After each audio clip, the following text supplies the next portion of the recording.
Well, happy Wednesday, y'all. Here we are, back again. Just a reminder, on most Wednesday nights we'll be at 7:30. So every now and then I gotta move some times, but typically it's 7:30. And sometimes I have to. Today almost happened. I almost had to move it to Thursday. And apparently somebody's home, or we're getting a delivery, but everything will be all right. Anyhow, Isaiah chapter 3, 13 through 26 tonight. 3 points. Title of the message is God has the right and the will to judge. Not only does he have the right to judge, but he most likely will. And in this case, obviously, Israel, the people of Israel, had exhausted God's patience, taking it way too far. So the 3 points tonight, I actually chopped up a section, not so I could grab just the point 3, but I thought the end was in and of itself something that we probably should cover, which just covers the last 2 verses. But in this, point 1, God will not tolerate evil, verses 13 through 15. Evil is not a work of God, which the word tells us that not only is that, he does not tempt, nor can he be tempted. And if it is not a work of God, then it most likely is a work against him. Does that make sense? I hope that makes sense.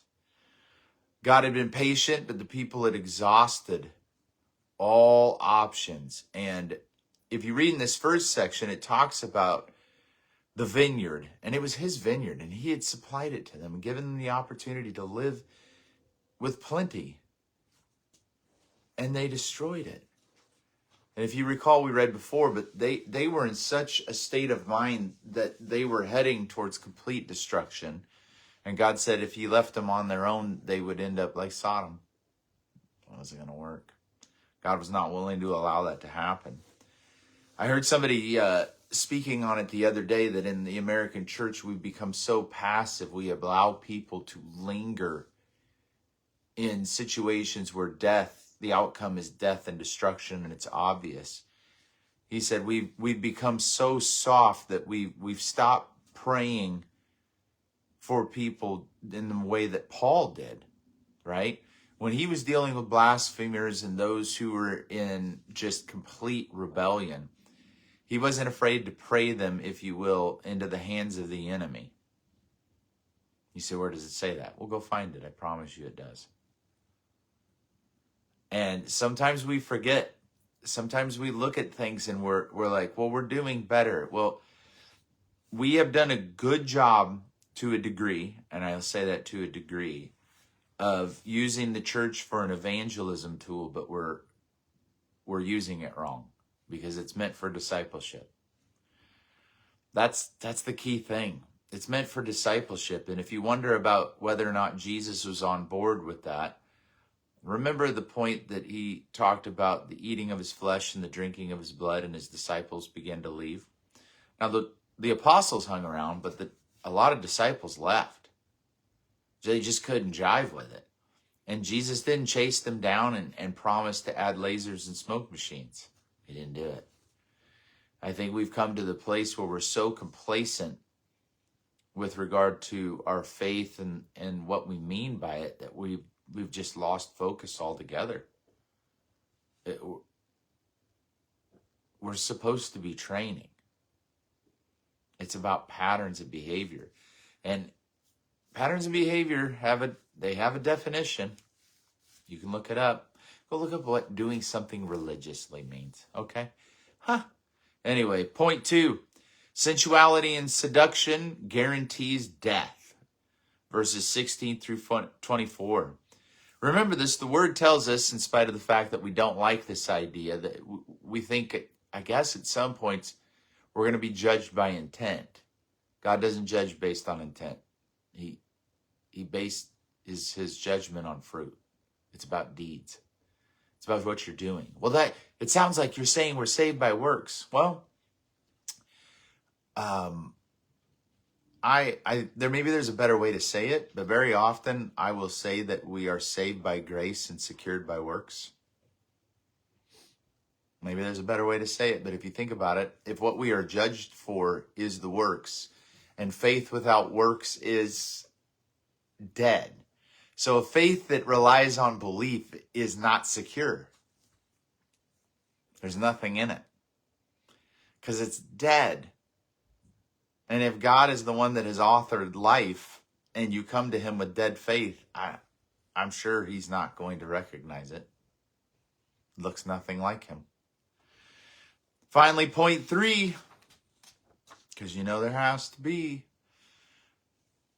The perverse will be without defense or protection.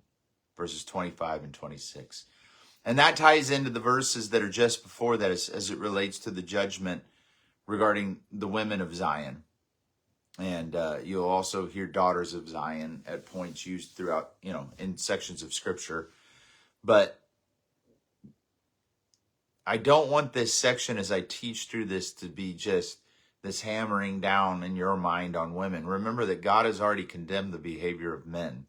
He's just now saying in this passage that the women are just as bad as the men and they got it coming.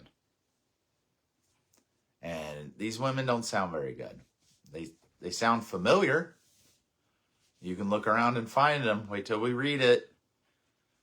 But, when you begin to talk about barrenness in the Near East or Far East, if you will, barrenness was considered a curse. And this is what things are coming to. Places that were filled with men are now going to be filled with mourning women. And I'm not talking about women that wake up early. I'm just saying that everything will be taken away. And all of the excesses, if you will, are going to be gone. So let's dive in tonight. Verses 13 through 15 for point 1. And let me get over this section of Scripture. Here we go. God will judge. The Lord arises to contend and stands to judge the people. The Lord enters into judgment with the elders and leaders of his people. That means they're in trouble. That's what that means. Okay? It is you who have devoured the vineyard. The goods stolen from the poor are in your houses. What do you mean by crushing my people and oppressing the face of the poor? Declares the Lord of armies. Now, this may sound familiar. And Scripture talks about it in Deuteronomy that when we become such of a reckless, hard-hearted group, that most likely what we have will be handed over to foreigners. All right, I'm not talking about xenophobia here and that all of it's a mark of disobedience. But there comes a point in time where if a country is derailing, that its leaders will begin to exploit them to the point of poverty, and they will empty, if you will, the coffers of the average man to enrich themselves, and they never see that they're bringing the end of all things, including their position. It's crazy how lustful they become. And in this country, we have a problem. That is for sure. We have money going everywhere, but to the people who truly need it. And I don't have a problem with having funds in this nation to take care of people who truly need to be taken care of. But our government, and I will say that intentionally, our government, Marxists, communists, and the rest, I'll even say our own CIA, has worked to create classes within our country that are reliant on the government. And with that, they use it to bleed us for money. And that money goes overseas. And you saw what happened in Minnesota, and it's going to be happening everywhere. It's obvious as the nose on your face. And you're not, listen, I love you guys. I don't want you to be blind to this. But if you're running around and just thinking it's Democrats, you're crazy. It's all of them. Okay? Both sides are in on it. I don't want to get into the specifics or the logistics of it, but you're talking about people coming to this nation who may lacked the sophistication to set this stuff up, which means other people were doing it. All right. So God has the right to judge. God will not tolerate evil, and evil is not the work of God. God doesn't do that, but a work against God. God had for a time permitted the people to live to a degree in disobedience as he was trying to work with them, but ultimately they exhaust his patience. Ultimately, they've gone too far. And by that, I mean, you're going to exile. There is no other option or any other way this unfolds. And there's sometimes I think in our lives, we face the same thing where we're hitting the brakes, but it's just too late. We're on ice and we're going to go right through the guardrails, and it was our own doing. And the Lord's there. He will come alongside of us and help us put things back together, but it doesn't mean that he's going to do the things for us that we need to do. He's going to ask us to go through the guts of the situation. I know when I blew out my knee and it was bad. I've said that before. It was bad. And basically destroyed my lower leg, and people were praying and telling me that God was going to heal me. And I remember very clearly praying over this thing. And the Lord told me point blank, I am not going to do that. And I thought, well, that's kind of a downer, but I had to get my head around it. And yeah, I was doing something courageous. I was doing something good. I wasn't where God had told me to be. I wasn't where he told me to be. And that's all you need sometimes, is to be in the wrong place. Even if you're doing the right thing, bad things can happen. He allowed them to live in his supply, which is the discussion of the vineyard. He had given them everything they needed to prosper. But because of their appetites, their callousness, their hard-heartedness, they destroyed it with greed and depravity and perversion. It was God, through the prophet Isaiah and other prophets as well, that were calling for them to repent and to ready themselves to encounter God, but they were unwilling. It was because of the hardness of their hearts that they were unwilling to be bothered with the idea of God and with the expectations that he had. They had created for themselves God. In fact, we were just studying how there were marks on their face and a number of things that may have just been from the worship of Baal. And if you're involved in Baal worship, there's a lot of perversion. And in some of the instances, there's even human sacrifice. And if you get to that point, you understand the things they've tried to normalize in our society that are not normal. All right.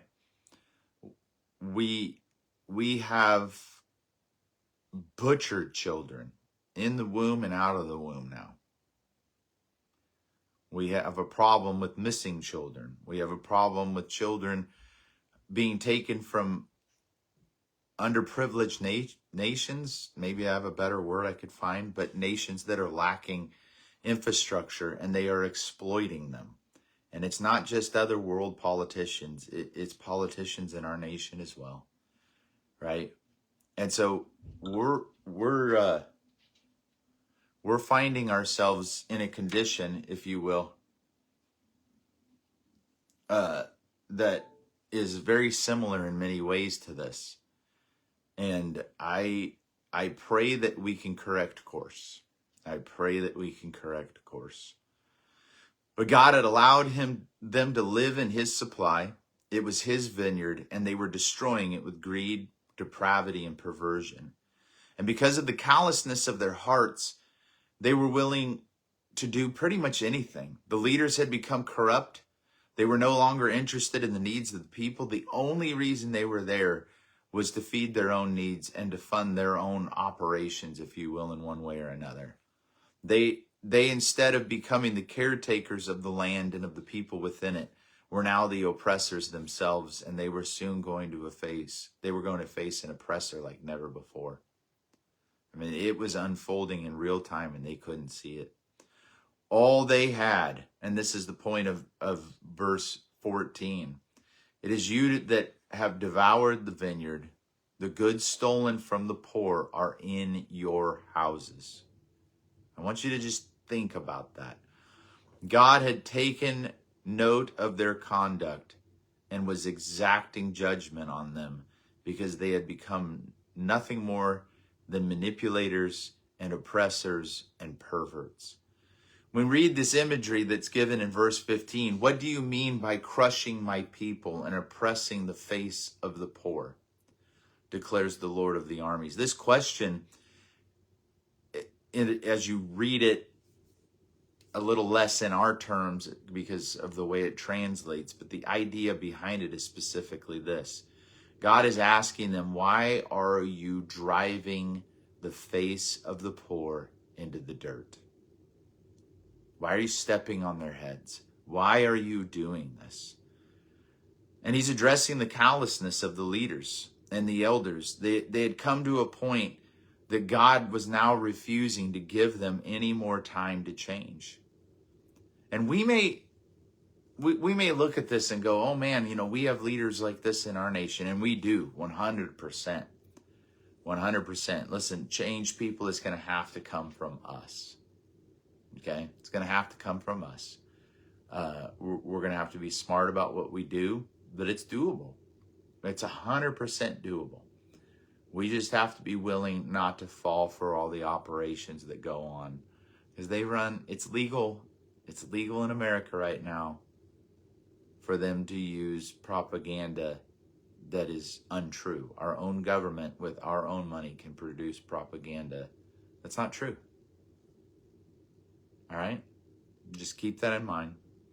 And I don't want to get into major things right now, but I'm going to tell you guys in love, if you're tuning in and you've watched me for any amount of time, you know kind of how my brain works. And I'm telling you in advance that there is almost nothing, this is my opinion, 100%, but everything that I see as it relates to what's going on with TPUSA and a lot of these other influencers, nothing seems right. Nothing's right. It's not right. I'm just telling you in advance. There's far more going on behind the scenes. Keep your eyes on Christ. Keep your focus on Christ.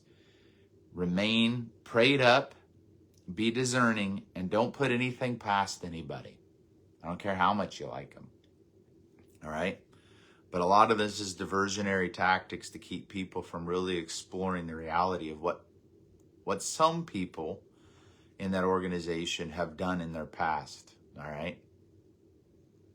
Military contracts, contacts, parents in the development of weapons and all this stuff. Really weird stuff happening overseas with 501c3s, and yeah, it's weird. It's weird. So in our own lives, we may not have the authority or even the opportunity to oppress anybody. Thank God. That's great. All right? Cool. But I will say this. What if we examine our own hearts and just take account for the little bit of world that we do have within our grasp? And I want you to ask these questions of yourself. Is very simple. Do I have bitterness in my heart? Am I controlling in my behavior? Okay? Can I let anything go? And is there a point I'm refusing to mature? Like I can't move past my history. I can't move past my history. I can't move past my traumas. I can't heal. I can't this. I'm not saying it's easy. I'm just asking the question. All right?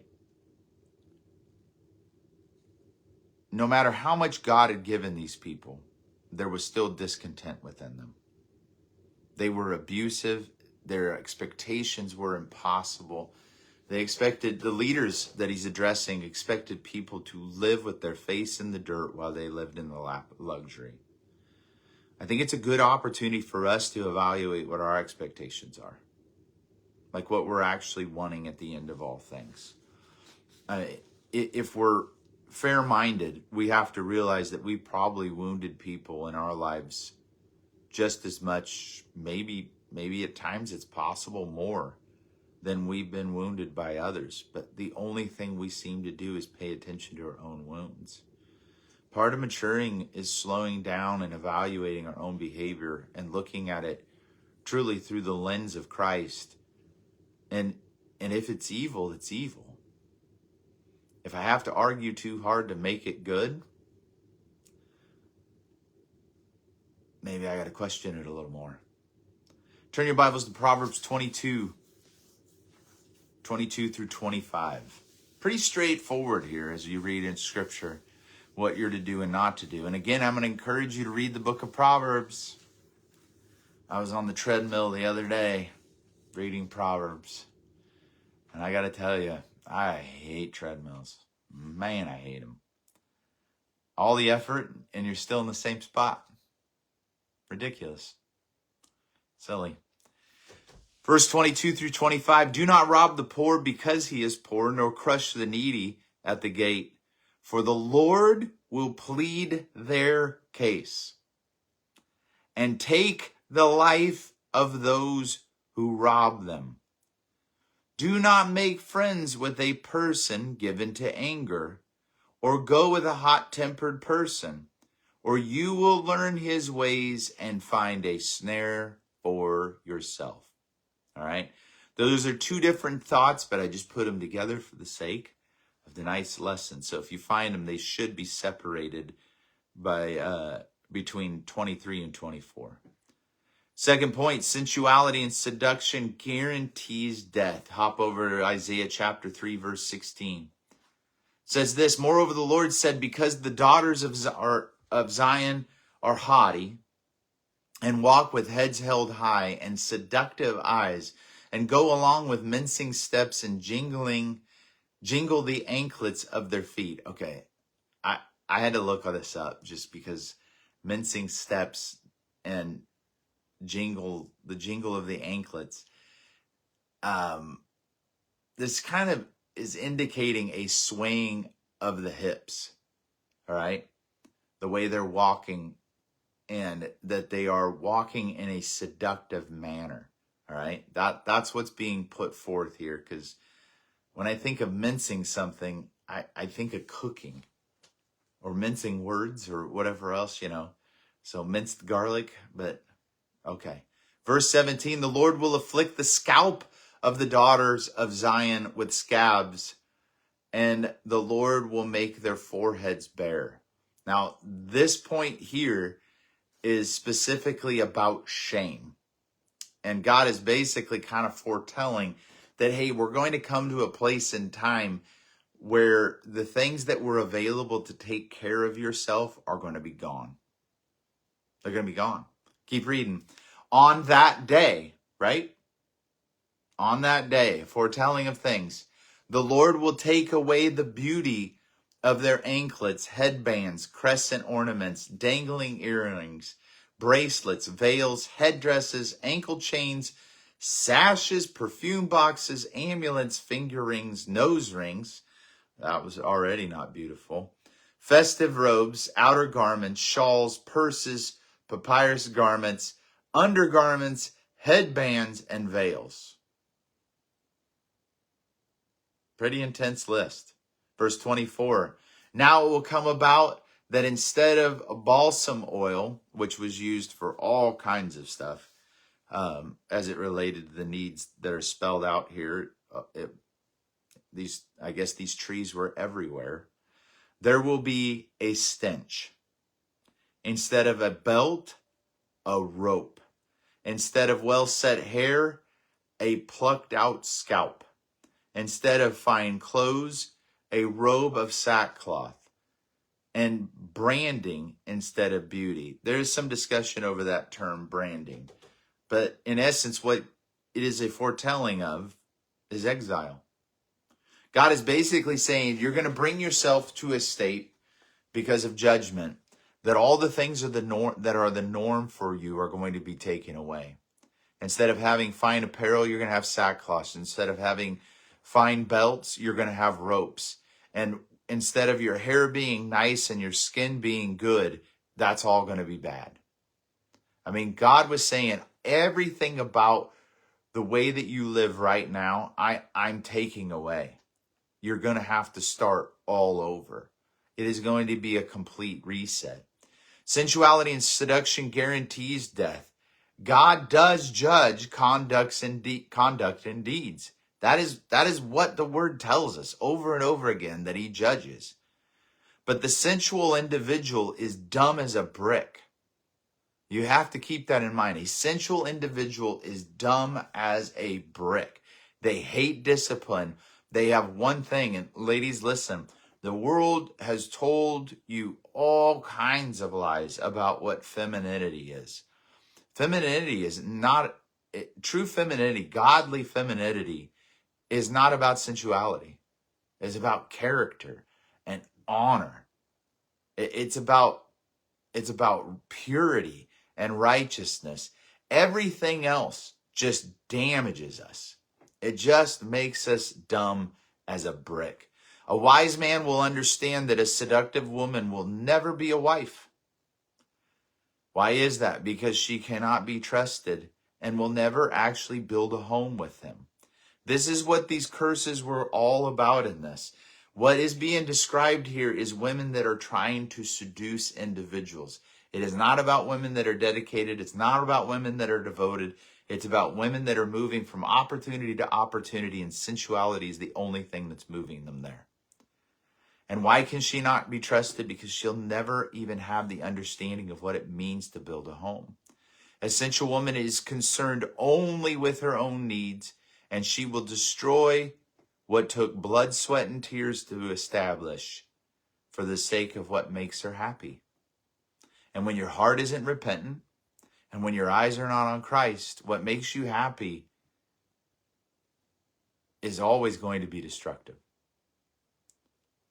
Her heart belongs to herself alone, and if sensuality was used to gain the current situation, it will be used again to find a better one. So God's judgment was against them. And again, it was just like with the elders, for the callousness of their heart and the fact that their desire was once again only for themselves. So you had the leaders that were taking from people and committing to nothing. They were thieves. You have women doing the exact same thing, dressing themselves up in ways to be seductive and to draw the attention of men. That's it. When God makes this judgment, it is a declaration that they also had become no better than the wretched men that he had already cast judgment against. So now they would also suffer. The judgment most likely points, as we read this, to exile or the diminishing state of the area that they live in. That things would become scarce, that things would become continually run down and broken because everyone else was eating everyone else alive. All of what had been the norm was now going to be exchanged for the bare essentials. Just enough to keep them covered, just enough to keep them alive. But ultimately guaranteed, things were going to collapse. Not only was this going to happen, but as we look at verses 25 and 26, you're going to see that the men of the area are gone. So all the norm that they had with regard to the way they dressed, the way they conducted themselves, the way, just the provisions that were there, the things that were used to make them beautiful, all of these things were going to be gone. And not only that, all of the protection was gone. So all of the men that were taken for granted, all the men that were used, any number of things, they are completely wiped away. The areas of the city where they would be found, now there's just mourning. Why? Because they're going to be killed in battle. They're going to fight wars they cannot win. They're going to battle in situations where the odds are so overwhelmingly, in the favor of the enemy that they have a snowball's chance in hell. That's where things are going. So they were down to the bare essentials, and where there had been beauty, there would now be a stench. Literally, God is saying, by the time I'm done, you're going to stink. And you're going to have scabs on your head. And so all of these ailments, all of these things would have been treated out of the plenty that was available, but now that's going to be gone as well. How do we apply any of this to our own lives? I want you to think about it for a second. How do we apply any of this to our own lives? We read this and like, my goodness, these people, they were so out of control. Can you imagine? I mean, how out of control were these people? Maybe if we slowed down, and I see this in my own life, where there were points that I thought that my strength and my abilities were enough to get me wherever I wanted to go. Maybe it doesn't have to be sensuality, if you will, in that way. I mean, it's still sensual decisions to make decisions in the flesh for the sake of the flesh. But what if it's just about getting wherever we want to go, no matter what it costs anybody else? What if it's about taking no matter what it costs anybody else? When did we move away from an understanding of covering and protecting as men, being honorable men? And when is it ever profited us to set dignity aside? Like, maybe there's something in us where we dealt with issues out of fear because we didn't want to grow. I remember when I was a cop and I was debating, the time frame that God had given me, and then I forgot all about it because I just let it go too far. And I remember sitting back thinking about it later, and the fear that was in me at that time about making a living not being a police officer. Like, could I do it? Could I make the same amount of money? And so I made decisions to climb the ladder to make money because I just had no faith in God at that point about opening doors.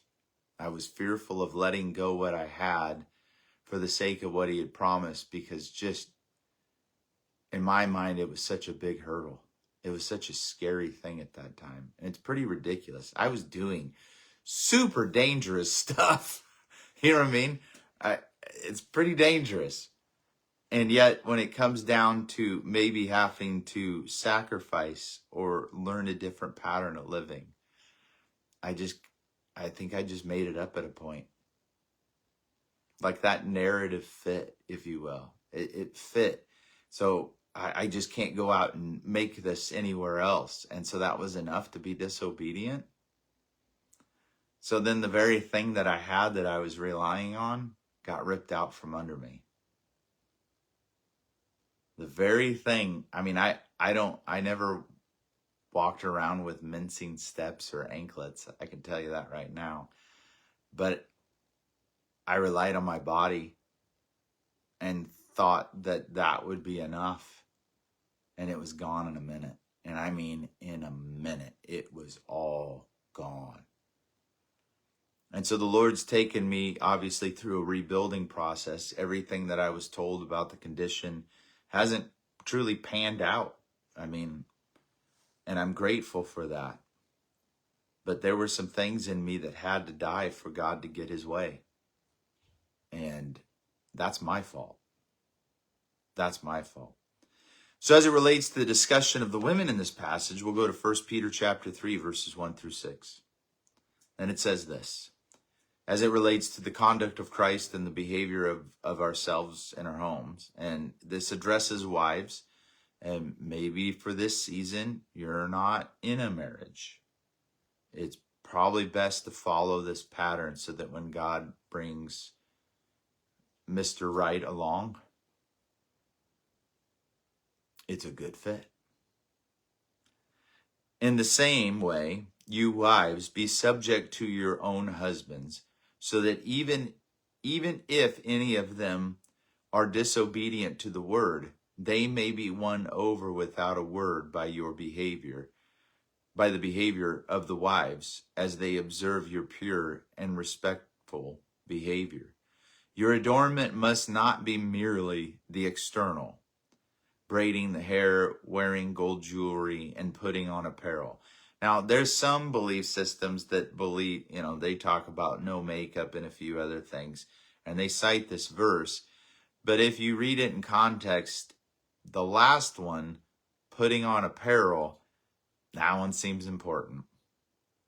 That one seems important. If you're just going to focus on braiding hair and makeup and wearing gold jewelry, that's all well and good. But you kind of miss the putting on apparel part. I think that one's still needed. And I'm pretty sure most everybody's doing that. So a lot of effort at times has been made to make this verse say something that it's not. It's just basically saying that if your beauty's external, it's going to lead to misery. If it's just external, it's going to lead to misery. You're not going to live in the hope and the promise that Christ has offered. Verse 4, but it should be the hidden person of the heart with the imperishable quality of a gentle and quiet spirit, which is precious in the sight of God. This kind of does away with that boss babe thing. I don't know how that got popularized, but no, don't do that. Don't do that. I never argue that men should be overbearing and ridiculous. All right, I think men, our words should be few. It should be kind speech as much as possible. And we should be peacemakers. That would be a good fit. But the other side of things is, to a degree, there's a push for us to abandon godly femininity in our nation for the sake of what? For the sake of destruction. If you look at the population bases of the world, they are falling. China just realized they have way less people than they thought they had. Way less. And it's because China's kind of dumb. The way they do things. Not every child is born in a hospital. In fact, the majority are not. So they only have 3 points of contact to know if somebody actually exists. And so people were making people up because for every person that they saw at the hospital or a doctor saw, or every child enrolled in school, they gave money. So they're just making them up. Now they found out a whole generation of people, the number of people they thought they have were never there. That's bad. That's really bad. Verse 5, for in the same way the holy women of former times who hoped in God also used to adorn themselves, being subject to their own husbands, just as Sarah obeyed Abraham, calling him Lord. We've tried that here. We just couldn't get it done. Don't.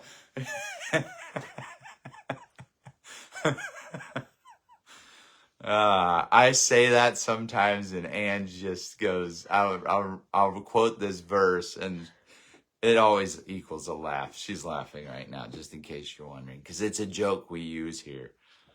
So, I'm sorry. Did you mean Lord? But anyhow.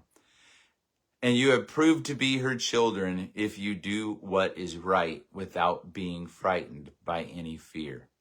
Last point. The perverse will be without defense or protection. Verses 25 and 26. Your men, speaking still to the women, your men will fall by the sword and your mighty ones in battle. And her gates will lament and mourn, and she will sit deserted on the ground. Now, obviously, there's a literary shift here, and that's typical. But the imagery is that in the gates, that's typically where the men met. That's typically where the men met. And they're not going to be there. They're not going to be there. God foretells that what was once a meeting place of the mighty will now be filled with mourning women. When the covering and protection is taken for granted, when things that are providing, and I mean, even in our nation, there is a lot of encouragement to take things for granted. But if you look at how our nation is defended, it is typically men that are doing it. And so our media and even our government for years has been beating down the identity of men and poisoning them with food, just poisoning them. In fact, I think they just said today that they're demanding all water agencies that deal with water are supposed to be removing fluoride in not too long here. Like, it has to be out of the water. And I don't know if you know this. I don't want to get off the beaten path, but fluoride is a waste product from a commercial, it's a commercial waste, basically. And so the geniuses decided that the human body could basically break it down. And so they threw it out there as a beneficial thing for people to have. And I can't remember what byproduct it's from. You can probably Google it. But no, it's not a good idea. Why are we doing this? Okay? Why are we doing this? When our discernment is lacking, we will fight against God, and it will guarantee our end. No man can resist the will of God, and no woman will find favor or rest in sensuality. The foolish man battles to keep what is not his, and he wages war to capture what he can never keep. If all of the handiwork of God is available to the obedient, then why do we fight to remain as we are or to remain disobedient? Why do we war against change when every promise he has given requires merely that we submit? Is there something in us that drives us to the things of darkness? These are the questions we need to begin asking. Lord, why does my thinking go off the edge? How is it I end up stuck in these spots? Where is it, oh God, that I am still lacking faithfulness to you? Where is it? And how did it get there? And as we begin to pull these things apart, we'll find that we're actually becoming increasingly grateful. I don't know if you realize that is the outcome as we begin to pull these things apart and we start realizing there's times, like I said, this last weekend I had to put a transmission in Angela's Yukon. I was begging for this transmission to just give me 3,000 more miles so I could finish the other car, which I'm almost done with, but it wouldn't, and it didn't. And so I will have to say, and thank you, Carrie, again, that there are times I go out and I have to do these things and I'm disgruntled. And it wasn't this way on Saturday. I mean, it was my whole day. I wasn't. I was actually happy. I mean, not everybody can do that or is willing to do that. But I sat there looking at that car and I started thinking about, we bought that car right before Joshua was born. I started thinking about all the trips that we took in it, and it's been a great car. The Yukon's been a great car, and it's old. It's 2004, but she don't want to die. She just wants to go, and I'm fine with that. But I started thinking about all the trips to Santa Cruz, that we went to Southern California, and we went to all these other things, and in this car, we got to travel as a family. You know what I mean?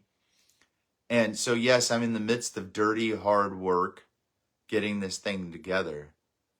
But I'm now visiting how it is that, I mean, this car for us, when we bought it in 2004, or it wasn't 2004, but when we bought it, we were not in a great financial position. And we worked hard to pay off that car. And I just started thinking about all that stuff and where God brought us from and what he's brought us out of. And I was thankful. And I was thankful to drive the car home. We actually drove it Sunday morning. It drives great. I mean, I've never bought a factory transmission before with a 100,000 mile warranty. All right. What a difference. Holy jamoli. What a difference. If all was the handiwork of God, then it is he who deserves to be honored, and he deserves our obedience. And you'll find that nothing good comes from being willful. Nothing good comes from making God wait, if you will, or dragging our feet, procrastinating, whatever word you want to put there. Nothing good comes from it. All of the warnings, both the leaders, the men, whether they were in positions, high positions or low positions, the women, none of them were listening. And God, through his prophet, is declaring to them the avenue to blessing that needs to be traveled, and they are just refusing. And I pray for you in your life that these things are not so. And maybe you're in a position, maybe there's some times where it's difficult to read the word because things are just going on in your life. Maybe there's times where you sit back and you're like, I just don't want to pray today because of A, B, and C. I invite you to slow down and just evaluate what you're really asking for. There is going to be no other place that you find rest. There isn't going to be any other place that you find peace. And so what you're saying at that moment is, what I'm going through right now, I want to feel more than peace. I want this more than I want peace. I want this more than I want rest. And it's difficult. I get when we're grieving and when we're struggling and doing things. Trust me, I mean, I haven't gone through some of the things you all have gone through, but I remember when I was injured, and I keep going back to this because it was life-changing, but I didn't want to do it. I didn't want to be in the Word. I didn't want to read the Word. I didn't want to ever do anything else as it related to that. And one day my wife came in with books, threw them on the bed, and said, don't come out until you read them. Something like that. She doesn't remember it, but that is basically what you said. How was that mean? No, you weren't mean. You were that right. I don't call it mean. I remember it, and it was the right thing, babe. That was the right thing. You were exactly right. And I was in that situation because I had created it, and I had to own it. And I had to stop seeing myself as better than everybody else or different than everybody else. All that had to stop. All that had to stop. And I had to get down to the guts of it. And every sermon that I was writing, because I was volunteering, was for everyone else because I had it together. And then suddenly I didn't have it together. And I was afraid. And I realized, man, I'm a lot more like everybody else than I thought. And it was humbling. And it was good. So, last verse, James 4:9-11. This one, people read this, they skip over this. This is probably why Martin Luther actually hated James. But listen to what it says. Be miserable and mourn and weep. Let your laughter be turned into mourning and your joy into gloom. Why? Humble yourselves in the presence of the Lord, and he will exalt you. Verse 9 is everything that you're doing that makes you feel normal is probably not working. It's time to let it go. It's time to flip it all 180 degrees and get before God and get real. Verse 11, do not speak against one another, brothers and sisters. The one who speaks against a brother and sister or judges his brother or sister speaks against the law and judges the law. But if you judge the law, you are not a doer of the law, but a judge of it. All of it's about perspective. All of it's about understanding. If what we take is constantly the high place and we don't associate with the lowly, eventually we'll have no compassion for them. If life is easy for you, man, and you are sailing through, fantastic. I'm happy for you. But do not lose track of where the average man lives. Do not get to such a place of comfort that your ear is closed to the voice of the needy or the cries of the wounded. Don't do it. All of what we were reading here tonight as it relates to closing out chapter 3, and it carries over into chapter 4, but we'll pick that up later. All of it is about flawed perception of reality. These people were living on top of the world in their hearts and minds, but everything underneath of them was falling apart. It was crumbling. They were crushing their fellow man. They were destroying their own households. They were burning the whole place to the ground. And they thought they were flying high. And God said, look, you're going to make me get in the way of your destruction, because if I don't, there won't be anything left. So I'll allow you to be torn down the way I see fit, so that at the end there's something left to build on. That's what a father does. And we miss that. And that's what pastors should be doing. That's what leaders should be doing. Elders, you name it. That's what we should be doing. Is there's times we have to get in the way and begin to cut off help for the rebellious so that they feel the weight of doing it on their own. Some will be too proud to turn. Others will get tired and say, I'm done with this. Just like it was for the prodigal son. He got to the place, he's like, even the slaves in my dad's house have it better. What have I done? And he goes home with a different attitude and a different heart.